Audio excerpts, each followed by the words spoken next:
The next step after the kneeling hinge is taking that same concept to a wall. So basically you want to start maybe 6 inches away from the wall, somewhere pretty close to the wall.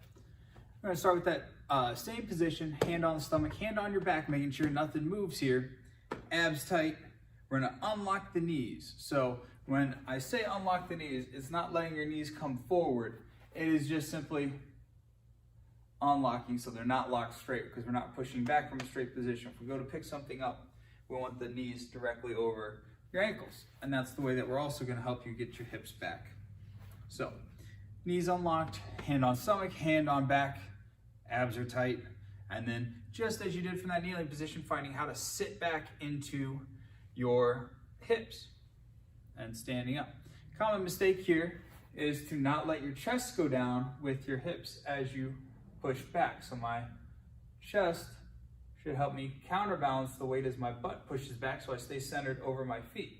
The common mistake here is to try and push your butt back, overextending your back, which you should feel your hand kind of drops into your low back a little bit, or all your back muscles really tense up, and that you start almost falling backwards because you're not actually bending at the hip. You're only pushing your weight back. When we bend at the hip, and as the pelvis turns, and we're keeping a straight back, we're going to have to let the chest come over top of your feet. That's what we're trying to establish here on the wall. So on the wall, reaching back. Once your butt touches the wall, you're done moving here, and then you're standing all the way back up.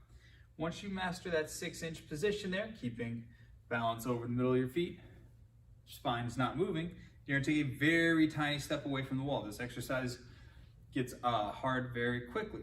So from there, you'll reach back again, finding that wall, launch to the wall, standing back up. Once we're into somewhere like a 90-degree hinge, in the hinge we never need the shoulders for any reason to ever go below the hips, because this is not a position where we're going to try and pick something up from. So at most in our hinge position, we'll do hips even with the hips, preferably shoulders a little bit above the hips will be plenty. And if you really are focused on pushing your butt back, you should feel the tension in your hamstrings. So working that in the range that you can comfortably. Once you're able to feel that the spine's not moving, you're able to feel the back of your legs load up, then we're going to kind of set the shoulders, taking your hands away from your sides, pulling your elbows into your sides so you feel your armpits tighten with your abdominals, and now you're ready to go into the hinge onto the wall. So from here, we're really focused on not letting those shoulders roll forward as you start to go to the wall. We don't want to start in a good position and let the spine flex.